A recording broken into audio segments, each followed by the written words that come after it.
Vamos a tomar esta tarde un poquito menos de tiempo que a la mañana para considerar rápidamente un tema que tiene que ver con la acción de la palabra y la disciplina que el líder tiene que llevar a cabo o conducir en el pueblo de Dios.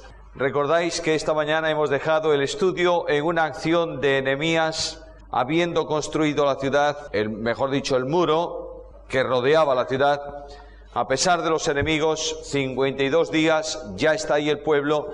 Ahora Nehemías se da cuenta que él simplemente ha llevado a cabo una reforma parcial. Es decir, ha hecho posible una defensa externa, pero internamente siguen los problemas espirituales. Nehemías aborda ahora una reforma interior dentro del pueblo. Consolidadas las defensas externas, va a tomar como responsabilidad principal la reconstrucción espiritual de ese pueblo. No hay posibilidad de una reconstrucción a no ser por medio de la palabra. De manera que capítulo 8 de Nehemías, versículo 1, leemos así: Y se juntó todo el pueblo como un solo hombre en la plaza que está delante de la puerta de las aguas, y dijeron a Esdras el escriba que trajese el libro de la ley de Moisés, la cual Jehová había dado a Israel. Y el sacerdote Esdras trajo la ley delante de la congregación. Notad por favor este versículo. Así de hombres como de mujeres y de todos los que podían entender, es decir, de niños, adolescentes, capaces de entender la palabra. Los bebés pequeños no estaban en la reunión, pero todo el que podía entender el mensaje estaba presente. El primer día del mes séptimo. Y leyó el libro delante de la plaza que está en la puerta de las aguas desde el alba hasta el mediodía, en presencia de hombres y mujeres y de todos los que podían entender.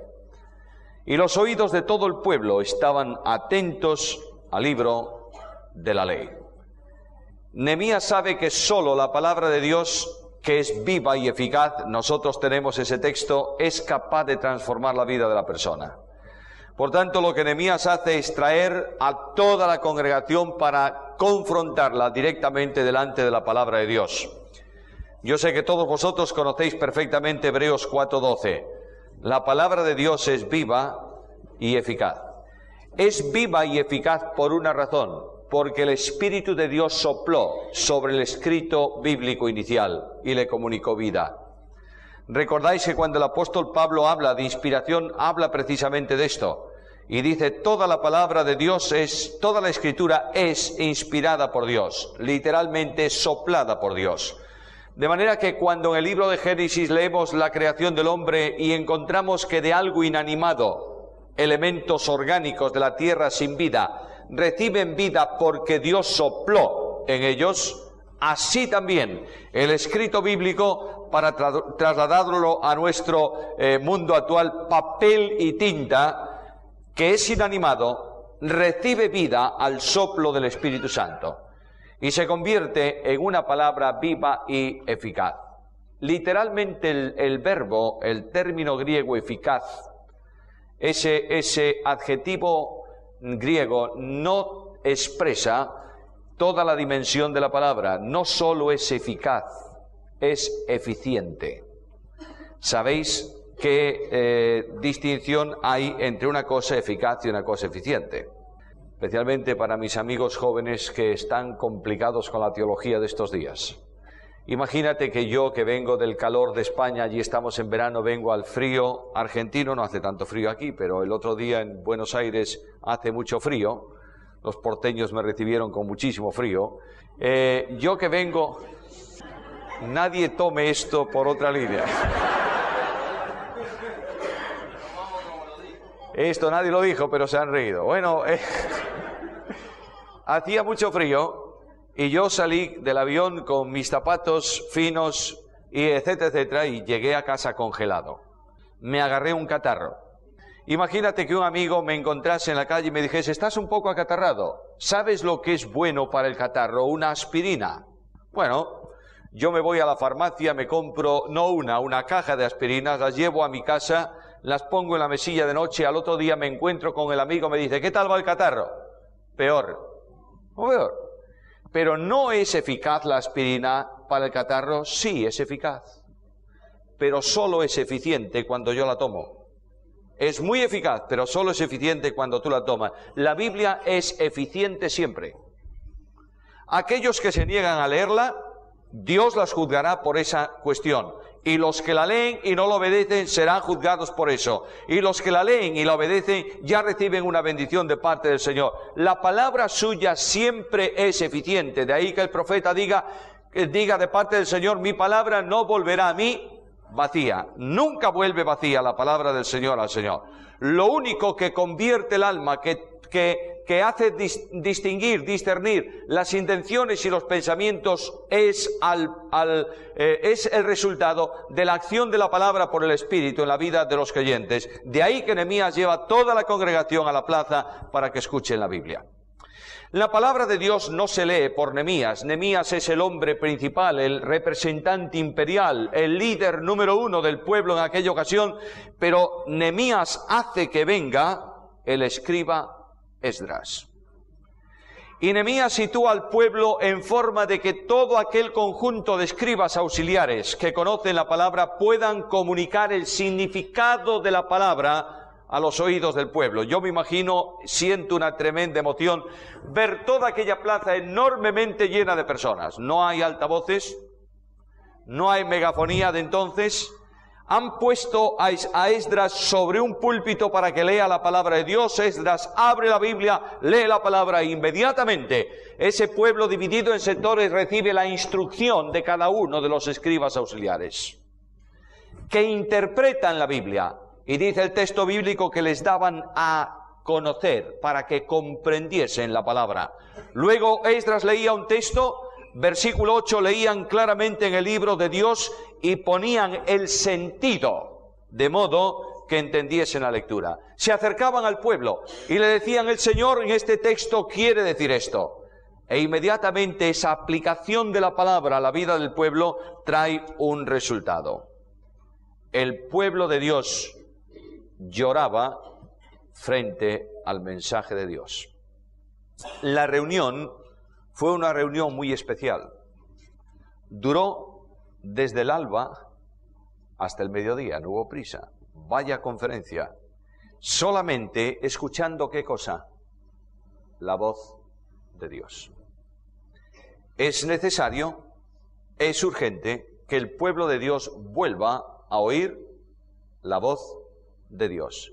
Ahora viene aquí el problema del lamento, del lloro. Versículo 9, Nehemías, el gobernador, y el sacerdote Esdras, escriba, y los levitas que hacían entender al pueblo, dijeron a todo el pueblo, día santo es a Jehová nuestro Dios, no os entristezcáis ni lloréis, porque todo el pueblo lloraba oyendo las palabras de la ley. A lo largo del tiempo aquel pueblo había escuchado posiblemente una lectura tradicional de la Biblia. Es muy probable que a lo largo de todos aquellos años en que Esdras ejerció su ministerio, leyó los escritos establecidos para el sábado en la sinagoga. Aquí hay una lectura amplia de todo el contenido de la ley. Hay una apelación directa de la palabra al pueblo, y el pueblo, frente al impacto de la palabra, ¿qué hace? Está llorando. ¿Por qué? Porque saben dónde están ellos y dónde está Dios. Esa es la reacción que se necesita también en el tiempo presente de un pueblo conmovido, cautivado, impactado, impresionado por la palabra de Dios, que la palabra de Dios hace su efecto en la congregación. Mis amados hermanos, no es una porción pequeña de la Biblia la que el pueblo necesita toda la Escritura. El apóstol Pablo dijo con toda claridad, no he rehusado de anunciaros ¿cuánto? Todo el consejo de Dios. La Iglesia ha avanzado grandemente en la misma medida en que la palabra de Dios se colocó como centro esencial del ministerio en la congregación. Estuve presente varias veces en sus reuniones, uno de los predicadores norteamericanos más grandes del último tiempo. Se llamaba el Dr. Criswell.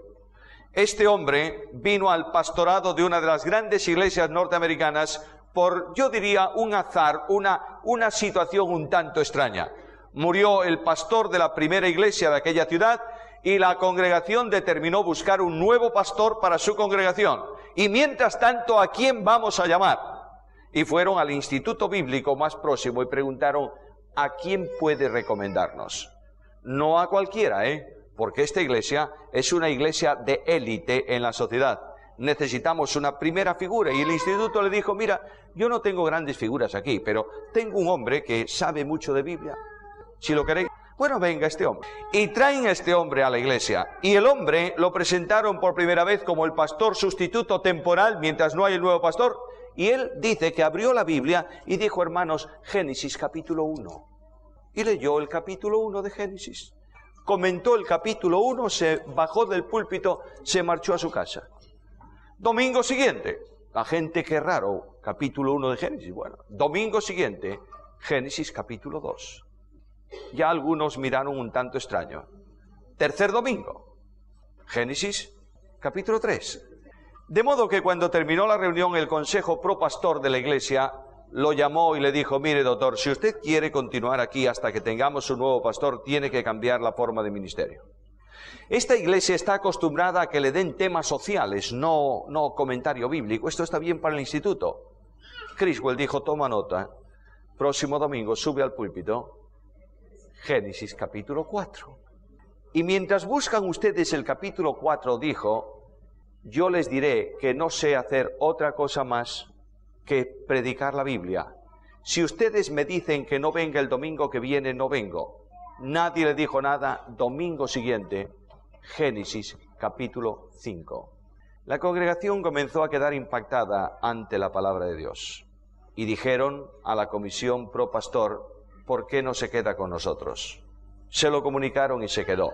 15 años hasta Apocalipsis 22, 21. Y cuando llegó a Apocalipsis, que dijo, próximo domingo, Génesis capítulo 1.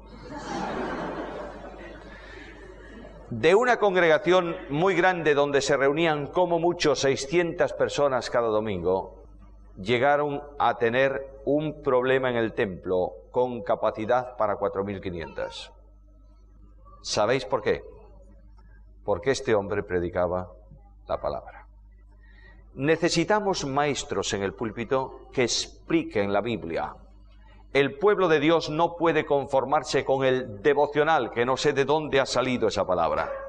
El devocional son las galletas con leche para alimentar a los hombres que trabajan fuertemente. ¿Crees que es posible? No es posible. Necesitamos un retorno sin condiciones a la Biblia, porque la única forma de que se produzca un avivamiento en el pueblo de Dios es por la palabra.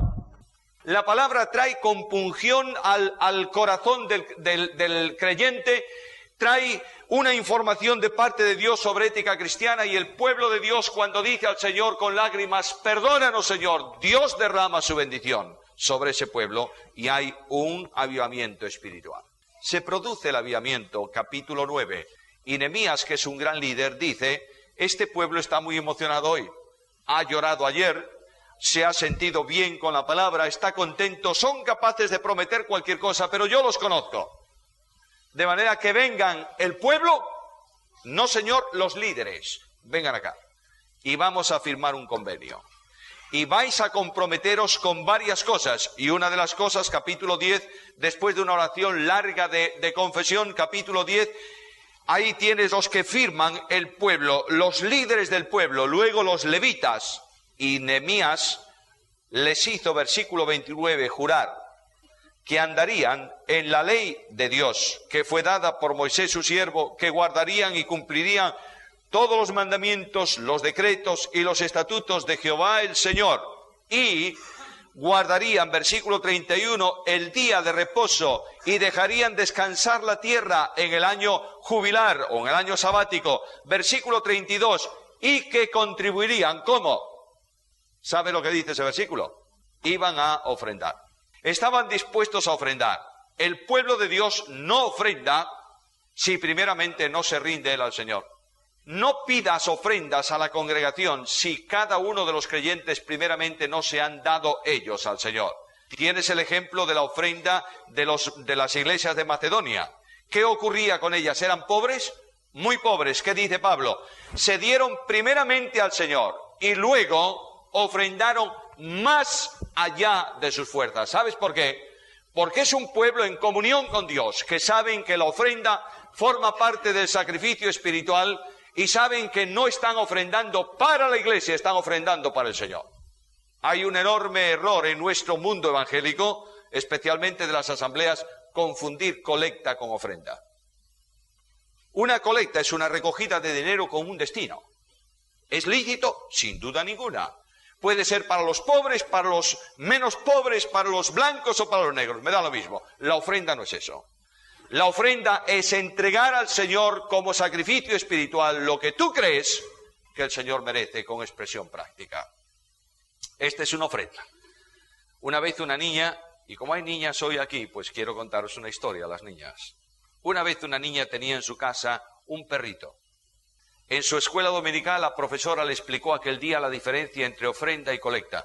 La niña llegó a su casa a la hora de la comida y separó de su plato un buen pedazo de carne. Su madre, que la vio, le dijo: ¿para qué es ese pedazo de carne? Y la niña le dijo: es para el perrito. Y la madre dijo: cómete tú la carne, yo prepararé algo para el perro. Termina la comida y su madre la llama a la cocina y le dice: toma, y le da un plato de sobras para el perro. La niña llevó el plato de sobras al perro, se lo dio y le dijo: perrito, yo quería hacerte una ofrenda, mi madre te manda esta colecta. Ofrendando al Señor. La Iglesia tiene que abrir los canales necesarios para que la ofrenda se haga a comodidad del que ofrenda. A lo largo del tiempo se ha confundido por una mala hermenéutica bíblica limosna y ofrenda. Y hemos estado enseñando a lo largo de muchos años que la ofrenda tiene que ser ¿cómo? Secreta. ¿Tú te imaginas a un israelita llevando un carnero, un cordero, un cabrito, un becerro al holocausto en secreto? ¿Tapado con una manta y escondiéndolo por la calle? No, no, no. Ahí va el hermano fulano a llevar su ofrenda al templo. ¡Qué bueno, qué espiritual! Hasta era un ejemplo. Y claro, llegamos al Nuevo Testamento y leemos esa enseñanza del Señor: no sepa tu mano derecha lo que hace tu izquierda, y nosotros, que somos enormemente bíblicos, no damos ni con la derecha ni con la izquierda para que nadie sepa nada. No se trata de limosna. Cuando tú haces una limosna está bien que nadie lo sepa.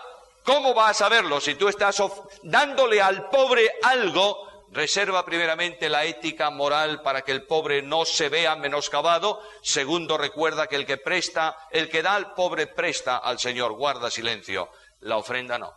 La ofrenda al Señor puede ser privada, pública o como tú quieras, pero tiene que ser una ofrenda.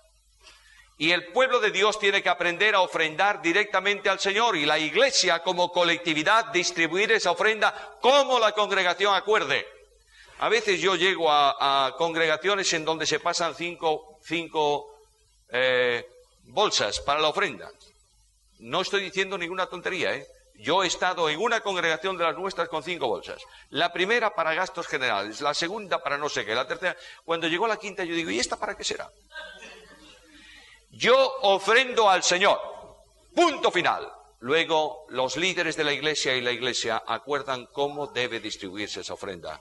Pero mi ofrenda no es para algo, sino para el Señor. Si confundo esto, cuando me enfado con la Iglesia, ¿qué hago? Dejo de ofrendar, ¿verdad? Resulta que el que no tiene ninguna culpa, que es el Señor, deja de recibir mi sacrificio espiritual. Tremendo.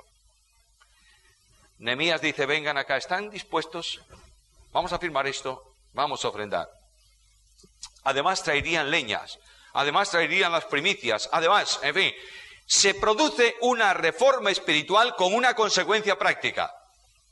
Estamos en España pensando cómo abordar ciertas cosas que exceden al ámbito de una iglesia local.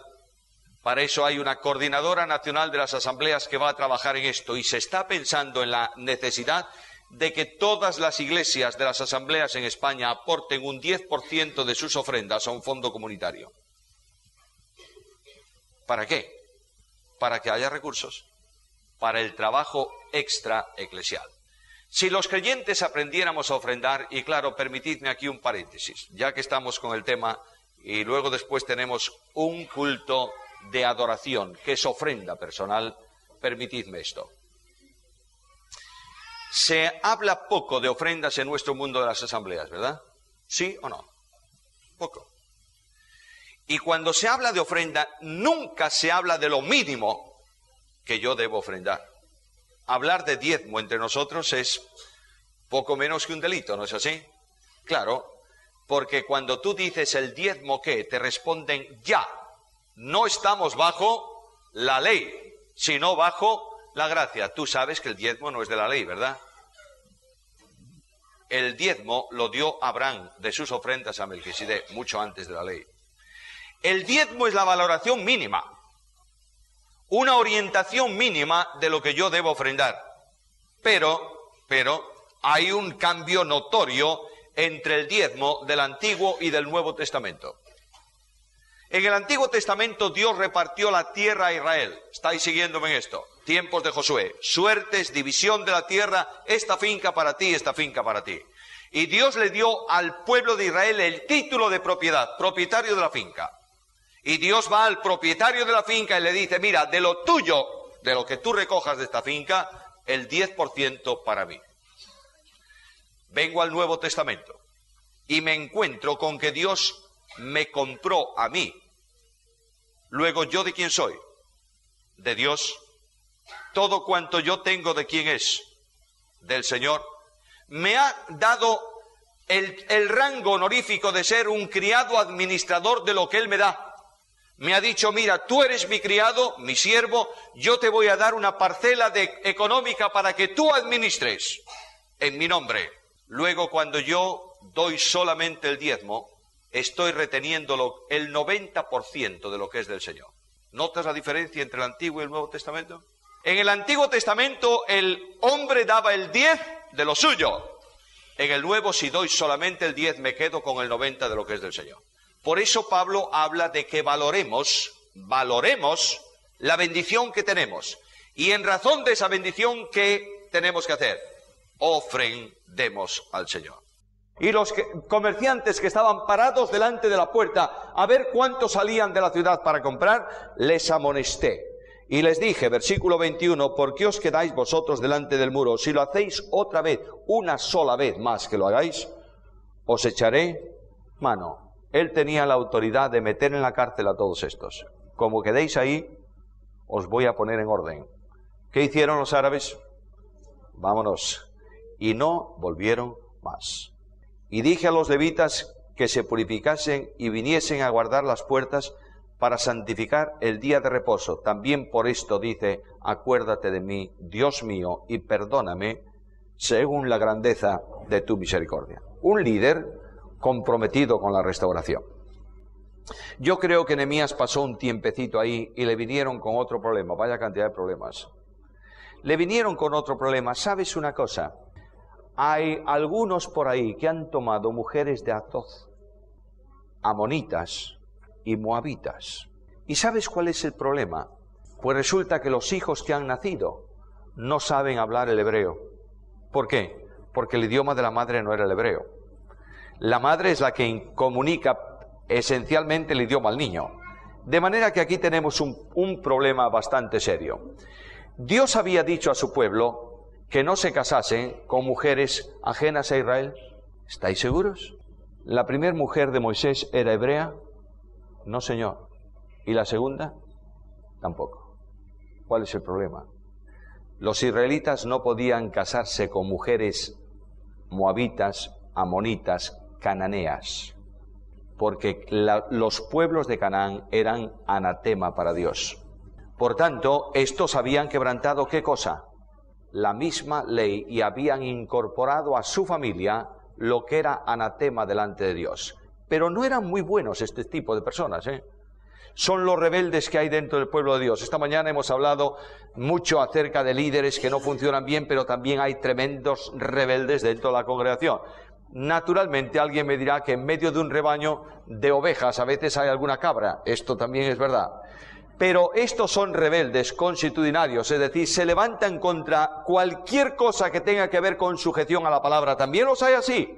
No echemos la culpa al liderazgo de la iglesia. Hay muchos creyentes que son desobedientes por condición, rebeldes por naturaleza. Y cuando Nehemías le dijo esto, Le debieron reclamar alguna cosa y posiblemente alguno le dijo: ¿a ti qué te importa lo que yo hago? Mirad lo que dice versículo 25. Y reñí con ellos y los maldije, es decir, los coloqué debajo de maldición. La ley de Dios ponía una maldición específica para estos. Y algo más, como ellos se pusieron arrogantes, Nehemías fue drástico con ellos. Les arranqué los cabellos, no los cabellos de la cabeza, que casi siempre estaban debajo de un turbante. Las barbas de estos quedaron en las manos de Nehemías. No quiero decir a los ancianos de la iglesia que anden arrancando las barbas a nadie que se rebele, pero contra el rebelde no puedes tener una posición de transigencia. El apóstol Pablo dice con toda claridad que cuando alguien es rebelde permanentemente, deséchalo, porque se ha corrompido. Tienes que tratarlo con amor, tienes que buscar la restauración, pero tienes que tener firmeza, profunda firmeza, para que no contamine el pueblo de Dios. Por tanto, una persona que ha caído en un pecado, vamos a buscarlo. Una persona que está débil, vamos a buscarla. Una persona que está triste, vamos a buscarla. Un rebelde, vamos a disciplinarlo. La disciplina en la Biblia de parte de Jesucristo es muy sencilla. Si tu hermano peca, vete y repréndelo. ¿Cómo? Estando tú y él solo. No dice qué tipo de pecado es el que el hermano ha cometido. Simplemente ha cometido un pecado. Es decir, esa frase, si tu hermano peca contra ti, es una interpolación de algún copista, pero el 99% de los originales afirma algo mucho más grande todavía. Si tu hermano peca, es decir, si tú sabes que tu hermano peca, vete y repréndele. ¿Cómo? Estando tú y él solo. Y de pronto tú le haces ver a ese hermano lo que ha hecho, le haces sentir su pecado, ese hermano confiesa su situación. ¿Qué tienes que hacer entonces? Nada. Ya ha cumplido la misión, la disciplina de la reprensión privada. A pecado privado, reprensión privada siempre. A lo largo de la historia de la Iglesia hemos destrozado muchas vidas por un mal concepto de disciplina. Alguien ha cometido un pecado en su vida, no importa cuál sea. Lo ha comunicado a un líder de la Iglesia. Nadie de la Iglesia sabe esa falta, pero se hace pública el domingo siguiente sacándolo de comunión. ¿Has edificado la Iglesia con eso? ¿Ha sido eso de bendición para la congregación? No, señor. Has destrozado la vida de una persona. A disciplina, a pecado privado, disciplina privada. Y dice, ¿y si no te hace caso qué? Entonces vamos a pasar al siguiente paso. Le vamos a dar un tiempo. No ha cambiado, vamos a traerlo delante de 2 o 3 testigos, probablemente delante del consejo de ancianos de la iglesia. Y ellos no lo van a excomulgar de momento. Lo van a reprender otra vez delante del Señor. Y otro tiempo. Y si continúa, si persiste así, ¿qué dice el Señor Jesús? Tenlo por gentil y publicano. Sácalo de la comunión de la iglesia. ¿Por qué? Por rebeldía permanente. Ahora escúchame, por favor. Si tu hermano peca, ¿tú sabes lo que es pecar? Es quebrantar, ¿qué cosa? La palabra de Dios.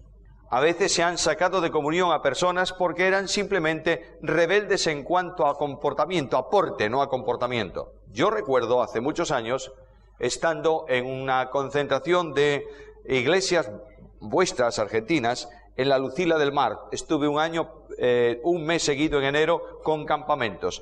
Una semana se iba a la iglesia, la semana siguiente otra iglesia. He conocido un montón de gente. Una mañana estaba sentado allí adentro del local y yo me fijé que había un muchacho por fuera. No entraba, se quedaba en la ventana escuchando el estudio. Qué raro es que esté ahí. Mi esposa, que es más curiosa que yo todavía, cuando terminó uno de los estudios se fue junto al chico y le dijo, oye, ¿tú eres creyente? Sí. ¿Y cómo no entras? Porque no soy grato. ¿Cómo no eres grato? No te entiendo. Y dice, sí, ¿no ves? Y le enseñó a mi mujer una coleta. Y dice, mujer, ¿cuál es el problema? Dice, yo soy hijo de uno de los líderes y tengo la colecta simplemente por derecho al pataleo. Mi mujer me lo dijo y yo salía junto de él en uno de los momentos que pude. Le dije, entra, ven al próximo estudio. No, ven al próximo estudio y siéntate en la primera fila. Y estuvo allí. No tardó una hora después del estudio en que 2 o 3 me vinieran y me dijeran, mira, ¿qué tenemos que hacer con él? Y yo los miré y le dije, si tenéis 2 o 3 gomas, regalárselas para su coleta. ¿Cómo? ¿Cómo? ¿No dice la Biblia que el pelo no sé qué? Sí, dame un tamaño de pelo. Y yo entonces aplico la disciplina. Pero prefiero un muchacho con el pelo bien largo y la mente limpia, y no un santo con el pelo muy corto y pensamientos muy obscenos. Necesitamos entender lo que es la disciplina bíblica, ¿verdad? No puedes llamar la atención a nadie, a no ser que esté quebrantando, ¿qué cosa? La palabra de Dios. Ahora viene uno de los hijos de Joiada, versículo 28. El sumo sacerdote Eliasib era yerno de Sanbalat Horonita. Por favor, ¿quieres leer el versículo 4 del capítulo, de este capítulo, versículo 4? El sacerdote Eliasib se había emparentado ¿con quién? Con Tobías. Y ahora resulta que también está emparentado con Sanbalat. Vamos a ver, esto es algo tremendo. Y el que está emparentado con Sanbalat es el yerno del sumo sacerdote. ¿Era un sacerdote también? También. ¿Qué hizo Nehemías? Mira lo que dice el texto, por favor. Por tanto, lo ahuyenté de mí. No le dijo, vete. Yo me imagino a este pobrecito hombre, el yerno de Sanbalat, corriendo delante y Nehemías corriendo detrás. Y lo ahuyentó de él, porque aunque era un sacerdote, no era digno de el ministerio sacerdotal. De manera que aquí hay una lección tremenda de disciplina. No hay nadie exento de disciplina. Todos están incursos en la posibilidad de pecar contra el Señor. Por tanto, hay que hacer la aplicación correspondiente conforme a la necesidad personal. Ahora, todo esto, hermanos míos, versículo 30, leemos el versículo 30 y el versículo 31. Los limpié pues de todo extranjero y puse a los sacerdotes y levitas por sus grupos a cada uno en su servicio y para la ofrenda de la leña en los tiempos señalados y para las primicias. Acuérdate de mí, Dios mío, para bien. Nehemías concluye un trabajo de liderazgo limpiando aquella situación y restaurando de nuevo al orden conforme a la palabra del Señor. ¿Sabéis qué tuvo que hacer Nehemías desde el principio? ¿Qué le costó todo esto a Nehemías? Nehemías tuvo que pagar un precio muy alto. Al principio casi le cuesta la cabeza. Después los desprecios. Después los infundios. Después las calumnias. Después las amenazas. Después los problemas dentro del pueblo. Después, permanentemente. Pero Nehemías es un hombre que estaba viviendo una obra. ¿Sabéis qué obra? La obra del Señor. A Nehemías no le importaba lo que pensaran de él desde el emperador hasta el último sacerdote. No le importaba. Lo que a Nehemías le importaba era vivir conforme a la voluntad de Dios. Hermanos, yo quisiera dejar este pensamiento para no cansaros mucho y que estemos después, en la próxima reunión, dispuestos a un tiempo de convivencia, de compañerismo, de comunión con el Señor. No quiero llenaros la cabeza con datos que pudieran enturbiar lo que va a venir después. Creo que es lo más importante de este día. Pero quiero preguntarte delante del Señor, ¿quién de entre nosotros está hoy dispuesto a pagar un precio? La obra del Señor necesita personas, yo creo que hay una frase argentina, la estoy aprendiendo, que se la jueguen. Personas que delante del Señor hoy digan, Señor, tú has hecho esto por mí. No quiero dar un solo paso en otra dirección que no sea un compromiso contigo. El Señor ha venido este día a su pueblo, y lo digo en las palabras de la carta a la Odisea. Ha venido al encuentro de una iglesia que a veces se considera rica y es pobre. Se considera sabia y es necia. Se considera llena de virtudes y no tiene nada. ¿Sabéis por qué? Porque el sistema ha puesto fuera de la puerta al Señor de la iglesia. Y ha dicho al Señor, tú ahí, nosotros aquí. El control de la iglesia es nuestro, no es tuyo. Simplemente tú ocúpate de hacer la provisión de cosas que necesitamos, pero nosotros manejamos la iglesia. Y el Señor dice, ¿no te das cuenta que eres un pobre, un ciego, un miserable, un desnudo? Y este Señor, admirable Señor, viene a nuestro encuentro, al mío esta tarde, y golpea con todo cariño, con su mano taladrada mi corazón. Y me dice las palabras que a veces usamos para predicar el Evangelio, que son lícitas, pero la interpretación no es para inconversos, sino para creyentes. He aquí, estoy a la puerta y llamo. Y el Señor dice, ¿habrá alguno? Es la mejor forma de traducir ese texto. ¿Habrá alguno que escucha la voz y abre la puerta? ¿Habrá alguno? Y el Señor dice, aquel que abra la puerta, yo entraré a él, restauración de comunión plena, y cenaré con él, convivencia permanente. Entra como huésped y se sitúa como Señor. Cenaré con él y él conmigo. Es el Señor que pone la mesa de bendición, que pone la provisión abundante y que dice ahora al que le ha recibido, ahora tengo para ti riquezas y bendiciones. Pero tienes que abrir la puerta. Tienes que dar paso al Señor. Tienes que venir a su encuentro y decirle, Señor, aquí estoy. No importa el precio que haya que pagar, no importa lo que tú me pidas, no importa, Señor. Yo quiero ser un sacrificio vivo en tu presencia. Romanos 12:1. Quiero presentar mi cuerpo, si tiene que ser quemado, sea quemado. Pero quiero vivir solamente para ti, para gloria de tu nombre. Yo voy a pediros un momento de recogimiento personal. Quiero pediros un instante, amados hermanos y hermanas, vamos a inclinar nuestras cabezas. Vamos a cerrar nuestros ojos y yo voy a pronunciar las palabras del Señor Jesús. He aquí, estoy a la puerta y llamo. Ahí, sin que nadie vea a otra persona, simplemente mirándonos a nosotros y al Señor. Yo quisiera saber si hay algunos jóvenes entre nosotros esta tarde que dicen ahora al Señor, Señor, cuenta conmigo. Quiero vivir para ti, no importa el precio que yo tenga que pagar. ¿Quieres levantar tu mano ahí donde estás? Quiero orar por vosotros antes de concluir este tiempo. ¿Cuántos jóvenes hoy dicen a Cristo, Señor, cuenta conmigo? Señor te bendiga. Señor te bendiga. Señor os bendiga. Gracias, Señor. ¿Y cuántas personas, matrimonios presentes, quieren decir ahora al Señor, Señor, cuenta conmigo? ¿Quieres manifestarlo? Que Dios te bendiga. ¿Y cuántos líderes de iglesias quieren decir al Señor ahora, Señor, no más mi sistema, cuenta conmigo, Señor? Gracias, Señor.